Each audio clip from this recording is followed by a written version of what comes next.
All right, let's get straight to it. Our objective today is a technical and strategic analysis of the Battle of Guadalajara, an operation whose consequences rippled far beyond the immediate battlefield. And just so we're all on the same page, this entire briefing is rigorously based on the work of Colonel F.J. Victor Rodrigo. All the data, all the assessments we're about to go through come directly from his extensive research. That ensures we're sticking to a focused and factual analysis. Okay, here's how we're going to break this down. We'll start with the strategic failure, then drill down into the tactical factors. From there, we'll look at the adversary's response, cover the crucial political and information dimension, and wrap up with our key conclusions.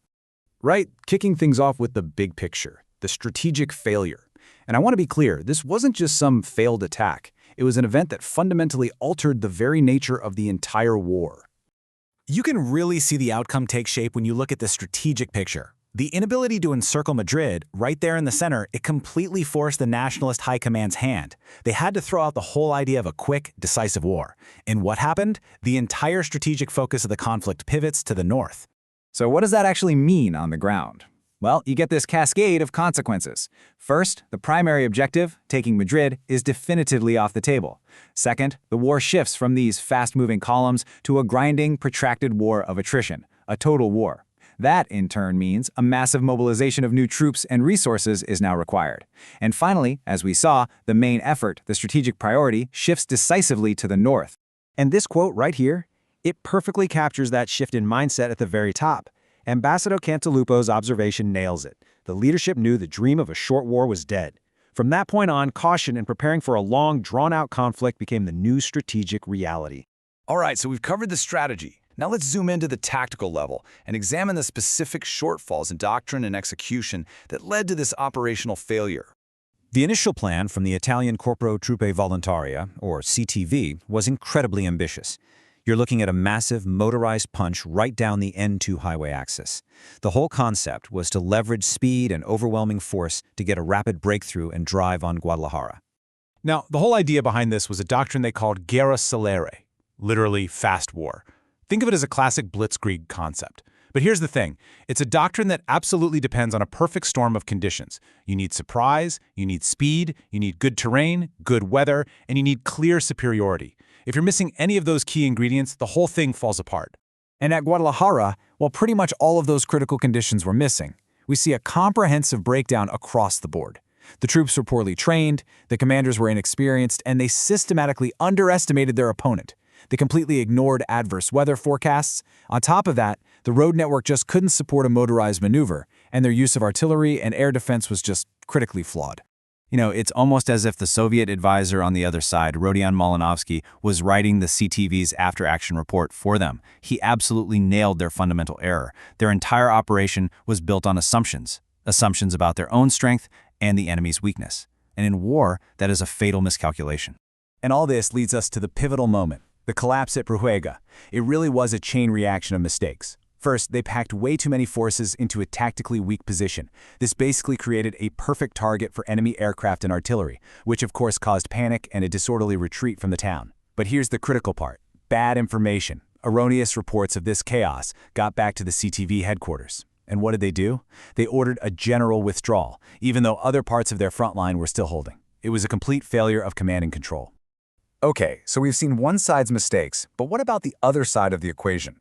Let's analyze the Republican response, because this is a masterclass in how a competent force can capitalize on an opponent's blunders. The Republican command reacted with impressive effectiveness. They didn't panic. Instead, they quickly identified the threat and efficiently started moving experienced reserve units from other fronts. Their goal, first contain the Italian advance and then launch their own counterattack. It was a really professional and flexible response. But let's be really precise about why they succeeded. The game changer, it was air power. The Republican Air Force, under foreign command, achieved total air dominance.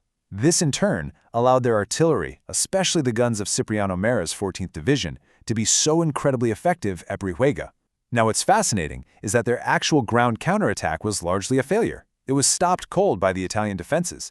The victory was really won in the air and by the artillery, not by the infantry, a fact that, as we'll see, got conveniently buried by later propaganda. So here's the bottom line. Even though the tactical win was limited, its impact on morale and strategy was absolutely immense. For the brand new Republican Popular Army, this was proof of concept.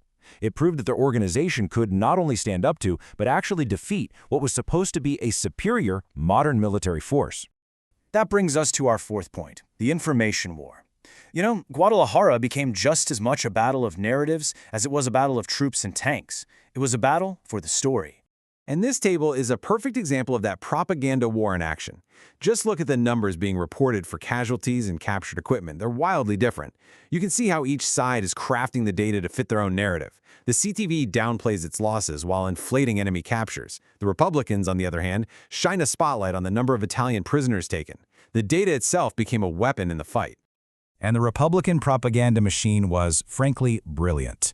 They brought in huge international names like Ernest Hemingway to frame this thing not just as a local victory, but as a world historical event, on par with the great decisive battles of history. The narrative they sold was an epic, heroic defeat of fascism. But what was the cold, hard military reality? As our source material states, it was something very different. Militarily, Guadalajara was simply a failed maneuver. It wasn't even really a lost battle, and it was certainly not the massive military catastrophe that the propaganda claimed. This gap between the political story and the operational reality is a crucial takeaway. And here's the proof on the map. You can see the C.T.V's initial line, where they pushed two, and their final defensive line after withdrawing. The key thing to notice is that they actually held on to a significant portion of the ground they took. This flies in the face of that propaganda story of a total rout, or a complete annihilation. All right, that brings us to our final section. Let's synthesize all of this into some key conclusions and hard-learned operational lessons. So what are the primary takeaways here? First, a sophisticated doctrine like guerra celere is worthless without the right training, logistics, and conditions. Second, underestimating your enemy is a cardinal sin of command, especially when they're highly motivated. Third, air superiority isn't just an advantage, it's a decisive force multiplier. Fourth, one bad tactical call from a commander can literally turn your own failed offensive into a victory for the other side. And finally, on the political front, this battle absolutely shattered the myth of fascist invincibility, which was a huge political win, no matter the details on the ground. So we'll conclude with a question for further consideration, a tactical problem for all of you. From a doctrinal perspective, knowing that the Republican ground attack ultimately failed, what key decision could the Italian command have made after their own offensive stalled that might have consolidated their gains and completely nullified the enemy's victory? Think about that crucial moment of transition to defense. That concludes this analysis.